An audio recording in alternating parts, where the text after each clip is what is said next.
No me preguntes por qué lo noté. A veces el cuerpo entiende antes que la cabeza. Fue una tontería, de esas que podrían pasar desapercibidas, pero que cuando estás atento, aunque no sepas a qué, se te clavan. Un gesto. Una mirada que duró medio segundo más de lo necesario. Estábamos en casa de unos amigos, el típico viernes de tapeo y copas. Éramos 8, 4 parejas. Todos nos conocíamos desde hacía años. Laura y yo llevábamos juntos más de 10. No era una noche especial ni rara, era como otras tantas, hasta que no lo fue. Él se llama Rubén. Es compañero de trabajo de Esteban, el marido de Marta. Se conocieron en una formación de estas que hacen en la administración pública y desde entonces empezaron a invitarlo a los planes de grupo. Había venido ya a 3 cenas anteriores, siempre solo. Supuestamente soltero. Educado, amable, pero algo sobrado. Ese tipo de tío que no dice nada directamente pero parece que se lo folla todo con los ojos. Estábamos en el salón, con la música de fondo y las risas flotando entre los vasos de vino. Laura llevaba un vestido negro sencillo, pero con ese escote que me gusta porque no enseña mucho pero insinúa lo justo. Yo estaba a su lado, pero ella estaba girada hacia Rubén, con una copa en la mano y esa risa que conozco bien, esa que solo saca cuando quiere agradar a alguien. La vi reírse, agachando ligeramente la cabeza y mordiéndose el labio. Y luego lo vi a él, mirándola con una sonrisa que no era de chiste. Era otra cosa. Había tensión. Carga. Algo que no tenía sentido que existiera. Y ahí fue donde algo se encendió. No lo hablé con nadie. No monté ninguna escena. Solo lo guardé. Me lo metí en el pecho como quien se guarda una bala en el bolsillo sin saber si la va a usar. La noche siguió. Jugamos al trivial, nos reímos, bebimos más. Pero cada vez que Rubén decía algo, Laura era la primera en responder. Se anticipaba. Como si estuviera más pendiente de él que del juego. Y cuando se levantó para ir al baño, Rubén se levantó al minuto exacto y fue a la cocina. A mí no se me pasó. No hice nada. No por cobarde, sino porque todavía no sabía qué pensar. Lo único que sentía era un zumbido incómodo que no se me iba de la cabeza. Esa sensación de que algo se estaba moviendo sin que yo pudiera verlo del todo. 2 días después, fue Marta, sí, la anfitriona, quien, sin querer, me dio la pista más extraña. Estábamos en la cafetería frente al trabajo. Me habló de Rubén como quien lanza un comentario al aire, sin saber que acaba de tirar una granada. Por cierto, el viernes Rubén se pasó un poco con el vino, ¿no? Ah, sí. No lo noté, le dije, probándola. Bueno, igual fue solo impresión mía. Aunque luego Laura me dijo que él era más simpático de lo que parecía. Silencio. No era una frase grave, ni un secreto. Pero fue la manera en que lo dijo, como si Laura y ella hubieran hablado después de la cena sobre él. Como si Laura hubiera seguido pensando en Rubén lo suficiente como para comentarlo. ¿Desde cuándo mi mujer comentaba a otros tíos con sus amigas? Me fui de esa cafetería con el corazón a medio hacer polvo, pero con la cabeza muy clara. No iba a mirar su móvil. No iba a contratar a un detective. No iba a espiarla. No. Iba a observar. Porque si algo estaba pasando, se iba a notar. Aunque ella pensara que lo podía ocultar todo. 3 días después de esa cena, Laura empezó a salir a correr. Nunca había sido muy de ejercicio, y si salía, lo hacía en grupo o con alguna amiga, pero esa semana, sin previo aviso, se calzó las zapatillas y dijo que necesitaba despejarse. Salía a eso de las 8, justo cuando Clara ya estaba acostada y yo empezaba a preparar algo para cenar. Al principio no dije nada. De hecho, la primera vez me ofrecí a acompañarla y me contestó con un prefiero ir sola que me dejó clavado. Lo dijo con naturalidad, sin agresividad, pero lo suficientemente seco como para que yo entendiera que no insistiera. Esa primera salida fue de unos 40 minutos. Regresó sudada, con las mejillas coloradas y un brillo en los ojos que no le había visto en semanas. Dijo que se sentía renovada. Yo le sonreí, le pregunté qué ruta había hecho, me dijo que había improvisado, que simplemente había seguido el ritmo. Esa fue la primera de muchas. Durante esa semana, Laura salió a correr todos los días menos uno, el jueves, que llovió. El resto, puntual. 8 de la tarde, zapatillas, coleta, auriculares. Yo ya tenía asumido ese nuevo hábito, aunque algo dentro de mí no cuadraba. No por el running, sino por la transformación. Se arreglaba más para salir a correr que para ir al trabajo. Usaba una malla ajustada que no le había visto nunca, camisetas deportivas nuevas, y se perfumaba, aunque jurara que solo era desodorante. Me fijé también en que ya no dejaba su móvil por ahí como antes. Siempre lo tenía encima. Lo cargaba en la cocina, pero nunca lo perdía de vista. Si sonaba, lo miraba de inmediato. Si vibraba, lo sacaba del bolsillo y respondía con rapidez, como si llevara un cronómetro en la cabeza. El sábado, mientras ella se duchaba después de su rutina, decidí salir a tirar la basura. Me crucé con Ana, la vecina del tercero, que bajaba con su perro. Charlamos un minuto. Me soltó sin querer que había visto a Laura corriendo el otro día por el Parque del Canal, cerca de Moncloa, justo cuando pasaba con mi marido en el coche. Asentí, hice como que ya lo sabía. Pero no lo sabía. Esa zona quedaba bastante lejos de nuestra casa, a más de 20 minutos andando. No tenía sentido. Si quería correr, tenía parques mucho más cerca. ¿Qué hacía yendo hasta allí? Esa misma noche, a las 3 de la madrugada, me desperté con una idea fija en la cabeza. No podía dormir. Fui a la cocina, abrí la nevera, bebí agua directamente de la botella. Caminé un poco por el pasillo. Algo no encajaba. Empecé a revisar mentalmente los últimos días. Conversaciones, gestos, horarios. Aquel día que Laura se retrasó 1 hora porque se me fue el tiempo corriendo y luego pasé por el súper. Otro en que volvió con el pelo mojado pero sin haber sudado apenas.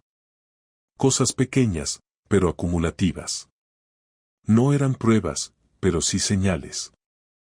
El domingo hice algo que nunca antes había hecho, la seguí. Fue improvisado. Ella anunció que salía a correr como siempre, y yo, 5 minutos después, cogí el coche. No tenía ni idea de por dónde iría, pero me lancé hacia la zona de Moncloa, guiado por lo que me había dicho Ana. Aparqué cerca del canal y esperé. Pasaron 10 minutos, luego 20. Empecé a pensar que había hecho el ridículo, que quizá ese día había cambiado de ruta. Estaba a punto de volver cuando la vi. Caminaba, no corría. Llevaba una chaqueta deportiva encima de la ropa de correr, el pelo recogido, los auriculares colgando del cuello. No estaba sola. Él iba a su lado. Rubén. El mismo de la cena. Iban hablando, sonriendo. En un momento, se detuvieron. Ella sacó algo de su mochila, una botella pequeña de agua. Bebió.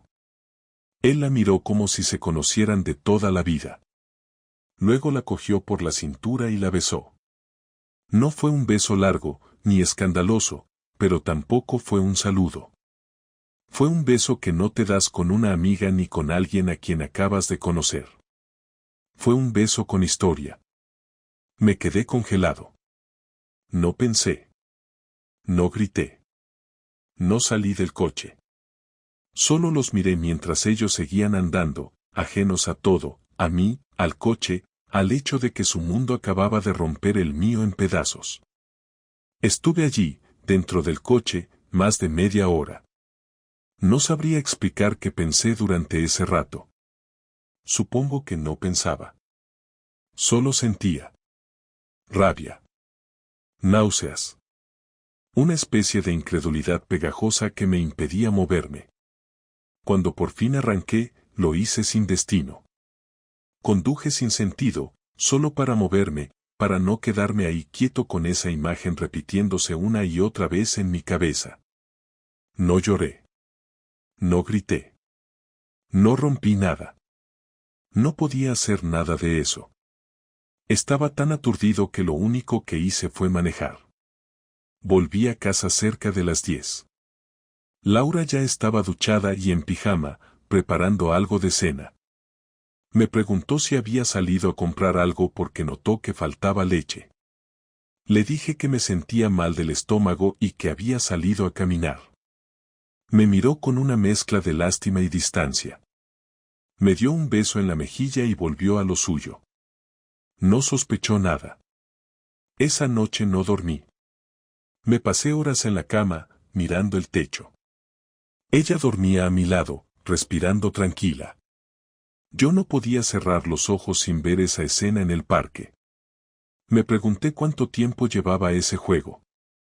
Si lo conoció antes de esa cena. Si alguna vez durmió conmigo después de haber estado con él. Me pregunté si Clara había notado algo, si en algún momento de esas salidas fingidas ella también estuvo en casa y oyó algo, vio algo. Y no sabía qué hacer. No podía simplemente echarla. No podía callármelo. Pero tampoco quería estallar sin un plan. Tenía que entenderlo primero. Saber hasta dónde había llegado. A la mañana siguiente, decidí actuar con frialdad. No cambiar nada. Fingir. Si ella llevaba semanas fingiendo, yo podía hacerlo también. Le preparé café, le pregunté por su semana, la besé antes de que saliera. Mientras lo hacía, solo pensaba en su mentira. En su hipocresía. En la escena exacta en la que Rubén le metía la mano en la espalda, justo debajo de la chaqueta. No sabía qué iba a hacer. Pero tenía claro algo, esto no iba a quedar así. No después de lo que vi. No después de haberme mirado a los ojos el sábado por la noche como si no pasara nada. No después de tantos años de compartir una vida que ahora parecía falsa. Y sobre todo, no después de haberme mentido en mi propia casa. Durante los días siguientes, mantuve una calma que no reconocía como mía. Me levantaba, hacía café, llevaba a Clara al colegio, iba al trabajo y fingía normalidad con la precisión de un actor que ha ensayado cada gesto. Dentro de mí había una presión constante, una especie de nudo que no se deshacía, pero por fuera todo parecía igual. Laura siguió con sus rutinas. Volvía tarde, decía que estaba cansada, y cuando yo intentaba acercarme, respondía con frases cortas que cerraban cualquier conversación. Había algo en su tono, una mezcla de superioridad y desdén, que me resultaba nuevo. Tal vez siempre estuvo ahí y no lo quise ver. Ahora, sin embargo, todo lo que decía sonaba falso, cada palabra era un recordatorio del engaño que ya no podía olvidar. Me pasaba el día pensando en cómo y cuándo enfrentarla, pero no podía hacerlo de cualquier manera. No quería gritar ni llorar ni hacer un espectáculo. Quería que lo sintiera, que no pudiera escapar con una excusa o con esas medias verdades que se le daban tan bien. El viernes siguiente, una semana exacta desde que la vi con él, se dio la oportunidad que necesitaba. Por la mañana, Laura me dijo que esa tarde tenía una reunión con los padres en el instituto, y que luego saldría a tomar algo con sus compañeras. Lo dijo con esa naturalidad que usa quien ya no teme ser descubierto. Asentí, sin hacerle demasiadas preguntas.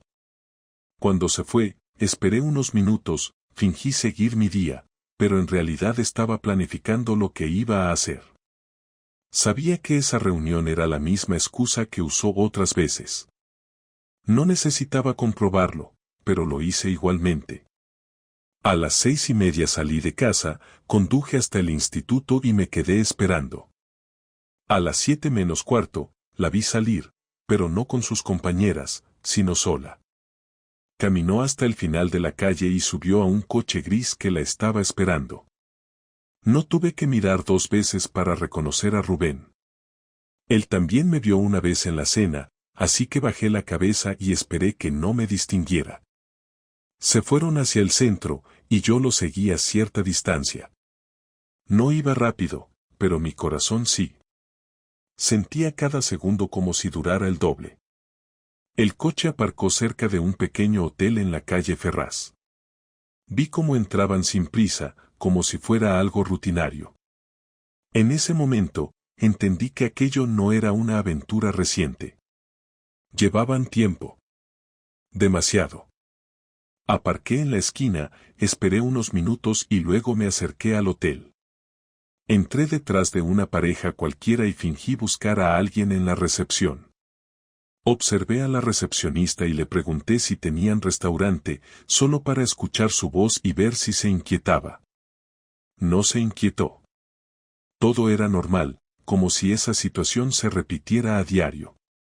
Subieron al tercer piso, habitación 312, según escuché cuando Rubén pidió la llave.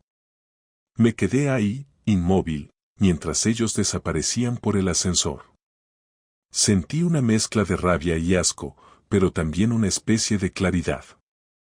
Ya no quedaban dudas. Lo sabía con certeza. Lo había visto con mis propios ojos. La parte difícil ya no era entenderlo, sino decidir qué hacer con esa verdad. No subí, no golpeé la puerta, no hice una escena. No por miedo, sino porque no quería darle el poder de convertir mi dolor en un espectáculo. Me fui. Volví al coche y manejé sin rumbo hasta que el móvil vibró. Era un mensaje de Laura: voy a llegar un poco tarde, estamos tomando algo después de la reunión. Lo leí 2 veces, luego una tercera, solo para que quedara grabado en mi cabeza el nivel de mentira que manejaba con tanta naturalidad. No respondí. Llegué a casa a las 9.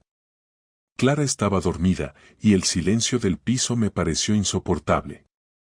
Abrí una cerveza, me senté en el sofá y repasé mentalmente cada conversación de los últimos meses. Cada excusa. Cada gesto. Me di cuenta de que las señales estaban ahí, solo que no quise verlas.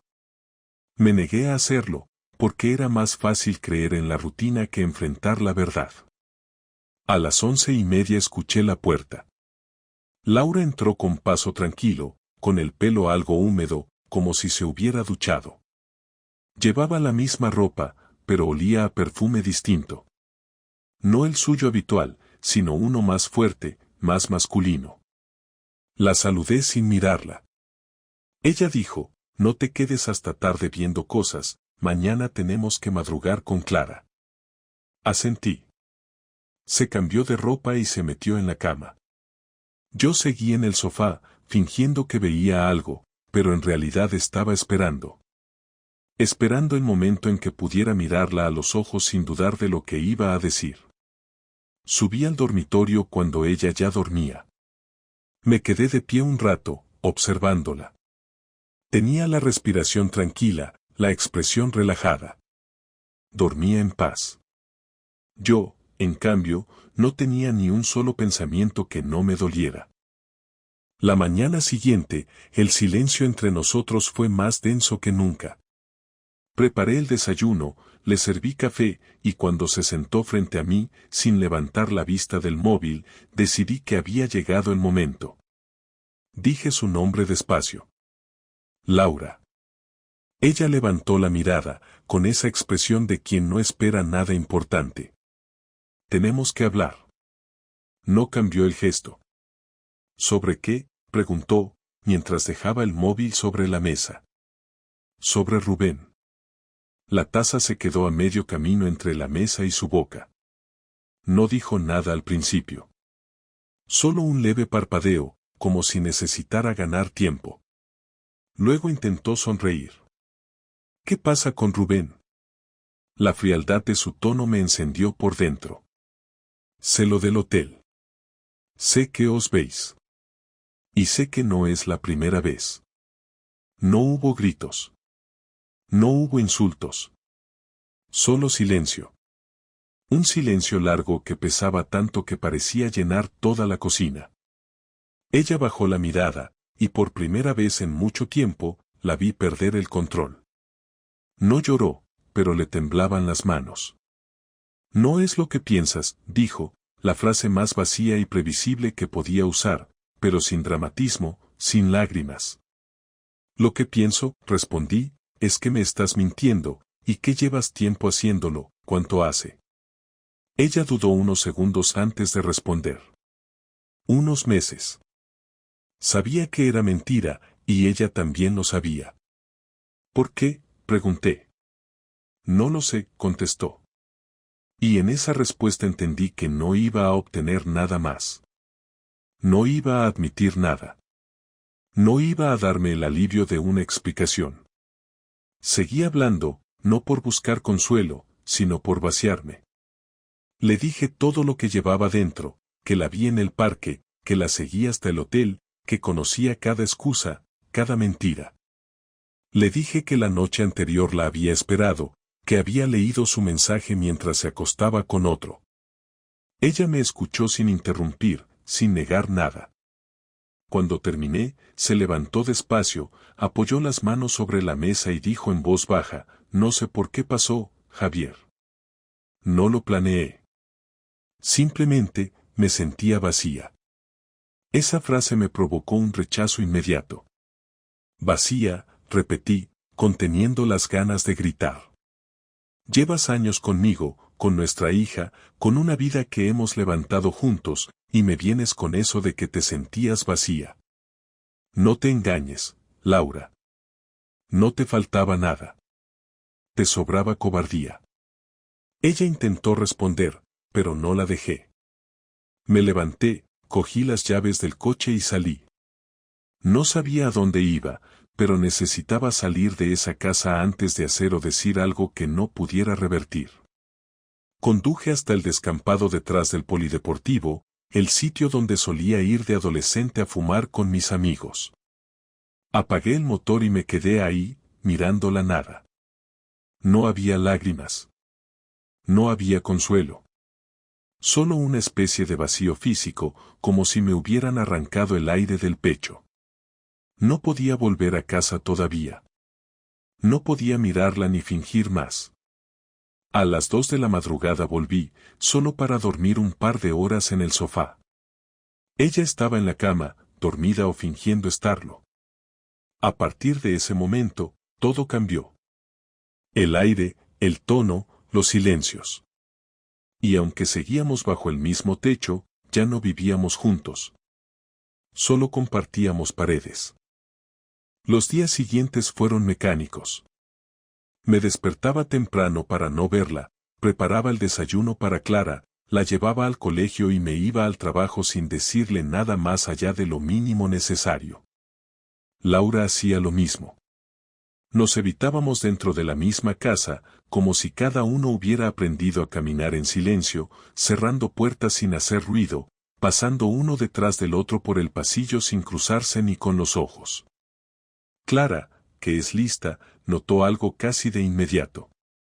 Empezó a hacer preguntas inocentes, ¿por qué mamá ya no me lleva al cole, o por qué no desayunamos todos juntos? No supe cómo explicarle que su madre había tirado todo por la borda. No le mentí, pero tampoco le dije nada. Solo le respondía que yo tenía más tiempo libre por las mañanas, que era mejor así, que no pasaba nada. Mentiras suaves, inofensivas, que solo buscaban protegerla. Laura también hacía su parte, pero con menos esfuerzo. Cada vez se involucraba menos. Se limitaba a poner la mesa y desaparecer. Ya no había juegos con Clara en el salón, ni películas en familia, ni siquiera ese beso en la frente que le daba cada noche. Estaba ahí, pero ya no era su madre como antes. Era otra mujer. Una que fingía tener todavía un sitio en la casa que ella misma había dinamitado. No me molesté en preguntarle si seguía viéndose con Rubén. No lo necesitaba. Lo sabía. Lo tenía asumido. Me dolía, claro que sí, pero ya no me sorprendía. Ya no buscaba señales ni gestos. Me había rendido a la idea de que había otra persona en su vida y que ella lo prefería. No lo decía en voz alta, pero estaba claro. La forma en que se vestía para salir, cómo sonreía al mirar el móvil, las veces que salía por la noche a cenar con Ana o a ver una obra con Marta. Las excusas cambiaban, pero el patrón era el mismo. Y yo, por dentro, había llegado a ese punto donde ya no sentía rabia, sino otra cosa, un deseo frío, muy controlado, de hacer algo que le dejara claro que no podía pasar por encima de mis inconsecuencias. Empecé a preparar lo que yo consideraba mi salida. Había hablado con un abogado por teléfono, un contacto de mi amigo Marcos, especialista en separaciones. Le conté todo, con detalle. Me dijo que si quería proteger mis derechos y asegurarme de no perder la custodia compartida, debía actuar con cabeza. Nada de arrebatos, nada de discusiones, nada de amenazas. Me recomendó que empezara a recopilar pruebas. No para arrastrarla en un juicio, sino para que, llegado el momento, tuviera con qué respaldar mi decisión. Así lo hice. Empecé a registrar todo lo que podía sin romper ninguna ley. Horarios de salida y entrada, capturas de pantalla de mensajes vagos que dejaba en el móvil familiar que a veces usaba Clara, incluso algunas grabaciones de audio donde se escuchaba cómo salía con la excusa de ir al supermercado y regresaba 3 horas después. No eran pruebas de infidelidad explícita, pero sí suficientes para mostrar una conducta ambigua y constante. El abogado me aconsejó que no la confrontara todavía, que aguantara un poco más, porque con eso podía negociar condiciones mejores cuando todo estallara. Al mismo tiempo, empecé a vaciar poco a poco la casa. No físicamente, sino de forma más sutil. Saqué dinero del banco y lo moví a una cuenta nueva a mi nombre. Cambié mis contraseñas, saqué copias de documentos importantes y hablé con el director del colegio de Clara para asegurarme de que, llegado el momento, yo pudiera seguir llevándola sin problemas. Nadie sospechaba nada. Ni Laura, ni su familia, ni siquiera mis padres, a los que todavía no había dicho nada porque no quería involucrarlos hasta tenerlo todo claro. Solo Marco sabía. Fue él quien me ayudó a mover algunas cosas de valor a un trastero.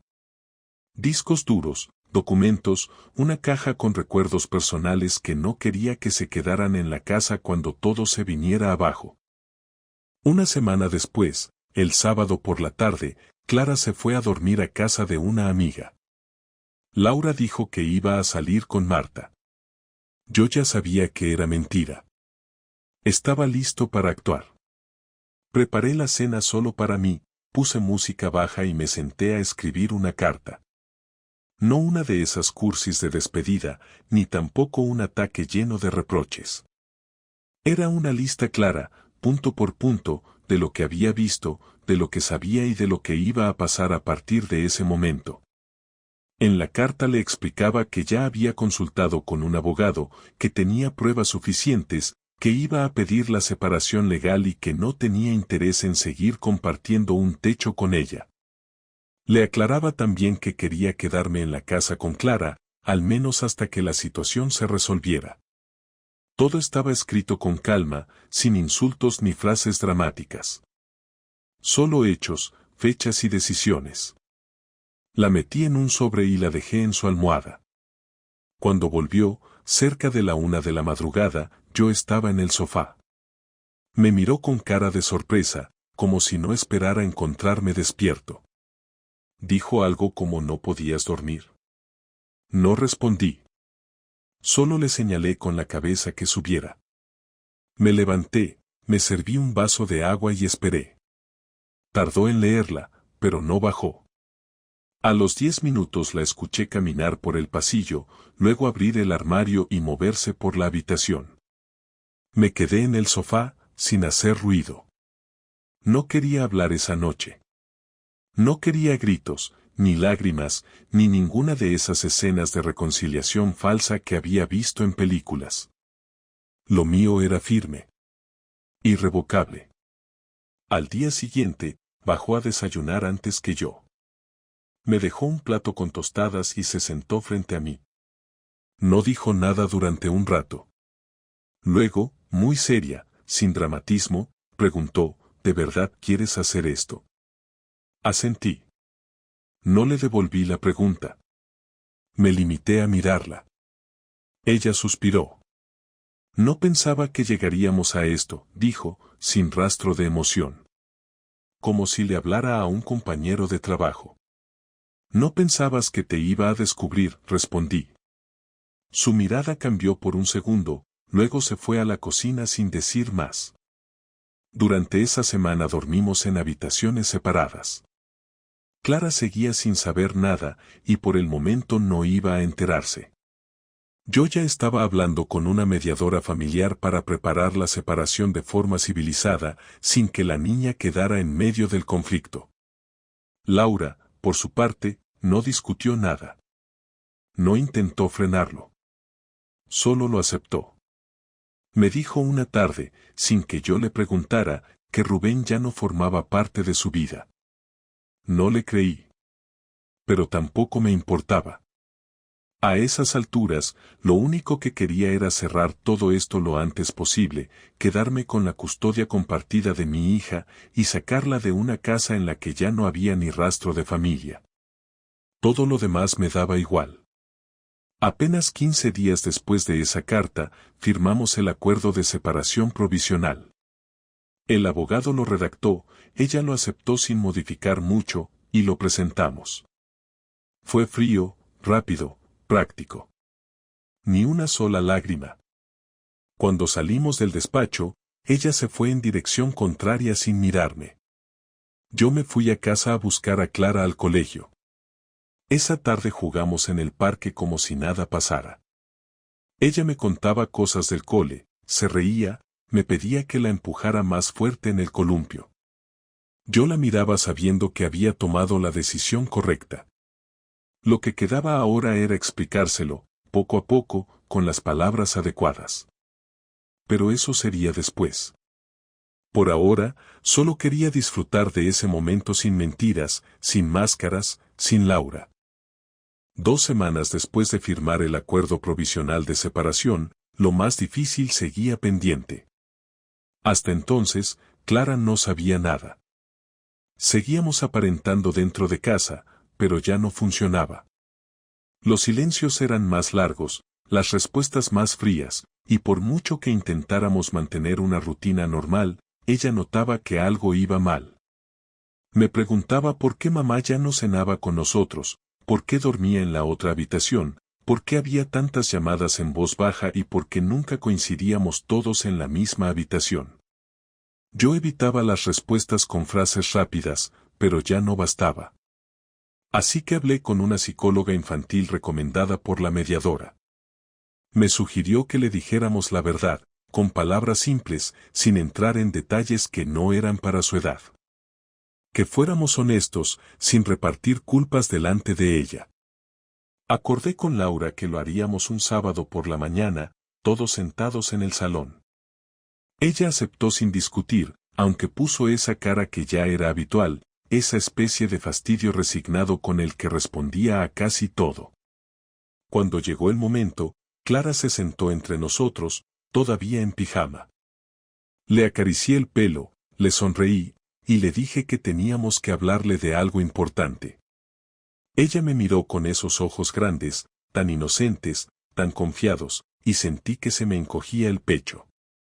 Le dije que mamá y papá iban a dejar de vivir juntos como pareja, pero que eso no cambiaba lo que sentíamos por ella. Que los dos íbamos a seguir estando ahí, que no se iba a quedar sola, que íbamos a seguir cuidándola, llevándola al colegio, ayudándole con los deberes. Laura añadió, con voz baja, que a veces las parejas dejan de llevarse bien, pero que eso no era culpa de nadie, y mucho menos de ella. Clara no lloró. Se quedó en silencio, mirándonos, como si intentara entender qué significaba todo eso. Después preguntó, ¿os vais a divorciar? Nos miramos y yo le dije que estábamos empezando ese proceso. Ella bajó la cabeza, abrazó su cojín, y dijo, entonces ya no vamos a ser una familia. Esas palabras me dolieron más que todo lo anterior.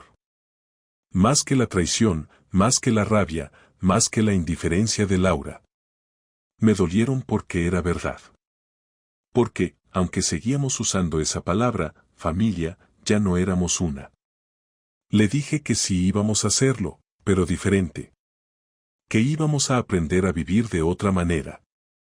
Y mientras lo decía, sentía que era una mentira necesaria.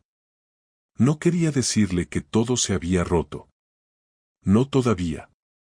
Después de esa conversación, todo avanzó más rápido. Clara empezó a ir a terapia con la misma psicóloga. Nos turnábamos para llevarla. Algunos días la recogía Laura, otros yo. En casa, las reglas ya estaban claras. Ella dormía en la habitación pequeña, y yo me quedaba en la matrimonial con Clara, al menos hasta que encontráramos un piso donde pudiera vivir yo solo. La idea era que me mudara cuando la situación estuviera un poco más estable. No quería arrancar a Clara de golpe de su espacio, su cama, sus juguetes. Prefería hacer el cambio de forma gradual. Una tarde, Laura me dijo que necesitaba hablar conmigo. No usó ese tono cargado de pasivo-agresividad que había usado tantas veces en las últimas semanas. Fue directa, sin adornos. Me pidió que no hiciera de todo esto una guerra. Que intentáramos llegar al final sin peleas, sin juicios, sin arruinarnos la vida mutuamente. Le dije que no tenía intención de hacerle daño, pero que tampoco iba a permitir que me pisoteara. Que lo que habíamos vivido ya no tenía arreglo, y que lo único que me importaba era que Clara saliera lo menos dañada posible. Me respondió que lo entendía, que también le dolía, aunque no lo pareciera. Le pregunté entonces, sin rodeos, si seguía viéndose con Rubén. No por celos, sino porque necesitaba saberlo para cerrar el tema de una vez. Me miró en silencio unos segundos, luego asintió con la cabeza. Sí, pero no es lo que tú crees, dijo. Le pedí que no me tratara como a un idiota. Ella bajó la mirada y contestó, no es serio. No lo fue nunca. Fue una escapatoria. Yo estaba vacía, perdida. No buscaba a otro hombre, solo buscaba no ser yo. Esa frase me dejó frío. No porque me conmoviera, sino porque confirmaba lo que ya sabía, no tenía nada que ver conmigo, ni con nuestra hija, ni con la casa que habíamos construido. Era todo de ella. Su egoísmo, su incapacidad de afrontar sus problemas sin arrastrarnos a todos. Le dije que eso ya no importaba. Que hiciera lo que quisiera con su vida, pero que no esperara más comprensión de mi parte. Que había tolerado suficiente y que, a partir de ahora, cada decisión sería puramente práctica. No quería su perdón. No quería venganza. Solo quería distancia. Unos días después, encontré un piso en alquiler a 10 minutos de la casa. Pequeño, pero suficiente. Lo firmé y empecé a llevarme mis cosas. No le avisé con antelación. Un viernes por la tarde, mientras Laura estaba en el trabajo y Clara en casa de una amiga, fui con Marcos y metimos todo lo esencial en su furgoneta.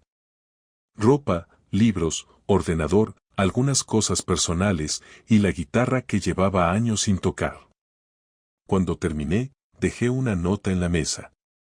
Solo decía, ya me fui. Clara se queda este fin de semana contigo. El lunes hablamos de la organización de visitas. Esa primera noche en el piso nuevo fue rara. No triste, ni feliz. Rara. Me senté en el colchón que aún no tenía somier, miré la mochila con mi ropa doblada, y supe que era el principio real del final. Que por fin, después de todo, estaba solo. Pero era una soledad que me sabía mejor que la compañía forzada de los últimos meses. Dormí mal, claro. Me desperté varias veces. Pensé en Clara, en si habría preguntado por mí, en si estaría bien. Pero al día siguiente, cuando me llamó por la mañana para decirme que había preparado un dibujo para colgarlo en mi nueva casa, supe que estábamos haciendo lo correcto. La semana siguiente fue tranquila. Clara venía a casa 2 días entre semana y un día del fin de semana. A veces me llamaba también por la noche.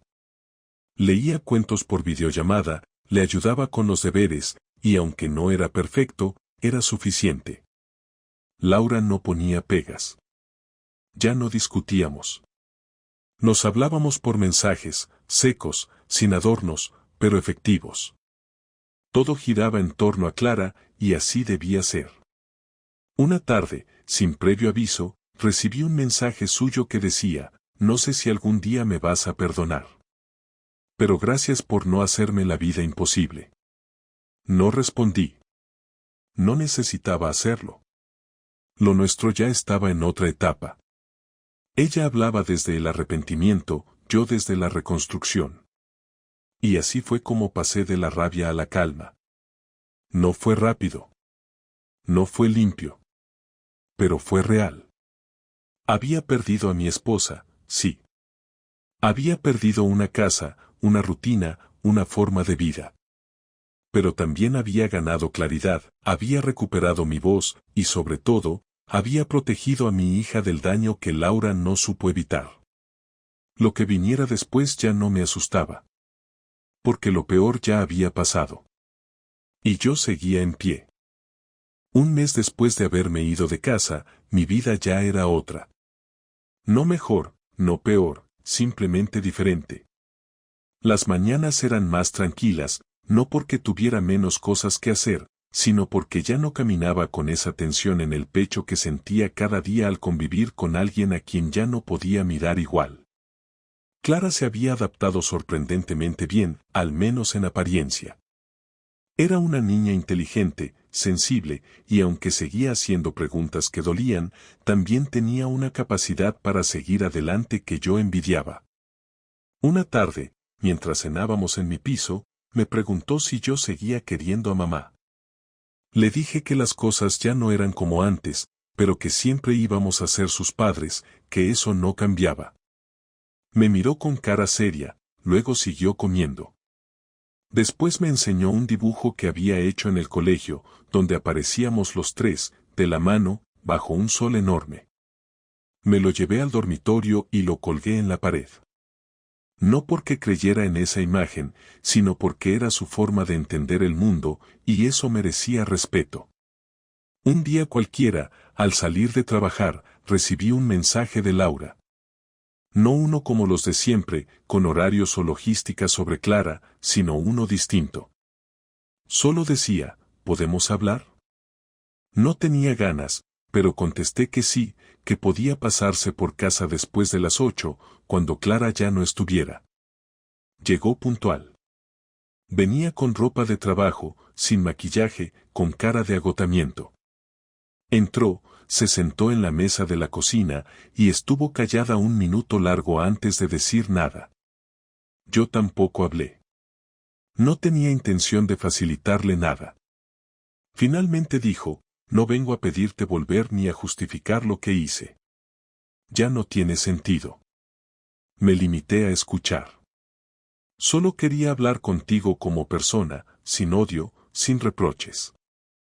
Quiero saber si vas a odiarme siempre. Le respondí sin levantar la voz, sin necesidad de disfrazar nada. No te odio, Laura. Ya no. Durante semanas sentí rabia, dolor, desprecio, todo eso. Pero ahora no siento eso. Solo decepción. Y cansancio. Mucho cansancio. Ella asintió. Se notaba que no esperaba una reconciliación, pero sí algo, una especie de validación o cierre. He dejado de ver a Rubén, dijo, como si eso importara ya. No porque me lo hayas pedido, sino porque entendí que no era lo que pensaba. Me equivoqué en todo. Eso tendrás que resolverlo tú, le respondí. Yo ya no estoy en esa historia. El silencio volvió. Luego me miró a los ojos y dijo, siempre pensaba que tú aguantarías todo. Que eras el fuerte. Que no te ibas a ir nunca. Me equivoqué. Esa frase me tocó un poco más de lo que habría querido. No porque fuera cierta, sino porque era su forma de admitir que me había dado por hecho. Que había creído que podía traicionarme sin consecuencias reales. Le dije que una cosa era ser fuerte y otra muy distinta, ser idiota. Que me fui porque entendí que seguir ahí era rendirme. ¿Crees que algún día podremos hablar con normalidad?, preguntó. Por Clara, vamos a tener que hacerlo, contesté. Pero si te refieres a sentarnos a cenar y hablar como antes, no. Eso ya pasó. Ella respiró hondo. No discutió. No pidió más. Se levantó y antes de irse dijo algo que me dejó pensativo, nunca fuiste el problema. Y eso es lo peor. Porque me fallé a mí misma, no a ti. Cerró la puerta y se fue. Los días siguieron. Los cambios administrativos avanzaban. El acuerdo de custodia compartida se ratificó sin problemas. Clara pasaba 3 días conmigo, 4 con ella, alternando semanas. A veces me preguntaba cosas que no sabía cómo responder. ¿Por qué mamá y tú no podéis ser amigos? Otras veces simplemente me abrazaba más fuerte de lo normal, como si no quisiera que el tiempo se repartiera. En el trabajo, mis compañeros sabían que algo había cambiado. Algunos lo notaron por mi forma de estar más ausente, otros simplemente me preguntaron directamente. No fui muy explícito. Solo dije que estaba separado, que había sido difícil, pero que ya estaba pasando página. Nadie insistió. En general, la gente no quiere detalles incómodos. Una noche, Marcos me invitó a cenar. Hacía tiempo que no salía con nadie. Me llevó a un sitio nuevo, un restaurante pequeño en el barrio de Lavapiés. Buena comida, buena música. Me dijo que tenía que empezar a reconstruirme, a hacer cosas por mí. Le respondí que estaba en ello, aunque fuera despacio. Me preguntó si pensaba volver a salir con alguien. Le dije que no lo sabía. Que ahora mismo no me apetecía. Que después de todo lo que había pasado, lo único que me interesaba era no volver a equivocarme. Me miró y me dijo algo que me marcó, no te equivocaste. Confiar en alguien no es un error. El error fue de ella. Me quedé dándole vueltas a esa frase toda la noche. Poco a poco, mi vida fue estabilizándose. No era una recuperación milagrosa. Todavía tenía momentos en los que me despertaba de madrugada con el cuerpo tenso, o me encontraba revisando mentalmente discusiones pasadas. Pero ya no vivía dentro del conflicto.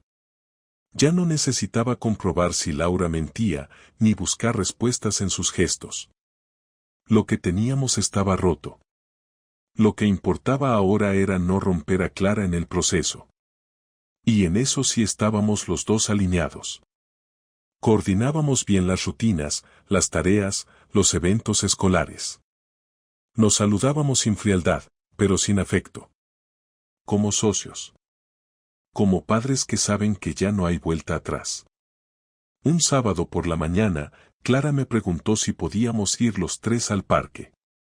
No a una comida, no a un viaje, solo un rato en el parque. Le dije que sí. Laura aceptó. Pasamos una hora larga viendo cómo jugaba. Se subía al tobogán, corría, nos llamaba desde lejos. Nos sentamos en el mismo banco, en silencio.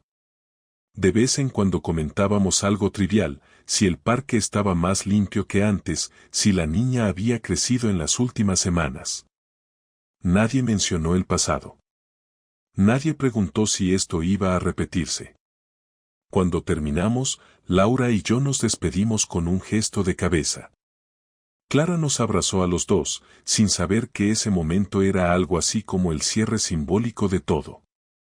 Esa misma noche, me senté en mi piso, con el dibujo que Clara me había dado colgado todavía en la pared. Lo miré durante un rato. Ya no sentía tristeza, ni rabia. Solo aceptación. Esa imagen que había dibujado, con los tres de la mano bajo el sol, no era mentira. Era solo su forma de decirnos que seguíamos siendo sus padres. Y que, aunque ya no viviéramos juntos, ella necesitaba que siguiéramos siendo su centro. Pensé en todo lo que había pasado en ese mes. En cómo una vida podía desmontarse tan rápido. En cómo una traición no solo rompe la confianza, sino la estructura entera de lo cotidiano. En cómo uno se adapta, se recompone, se reconstruye aunque no quiera. Y entendí que no se trataba de olvidar, ni de perdonar. Se trataba de seguir. De tomar decisiones que duelen, pero que te devuelven el control. No había ganado nada espectacular. No tenía un nuevo amor, ni una vida brillante. Pero había recuperado algo que no se negocia, la paz. Y después de todo lo vivido, eso era más que suficiente.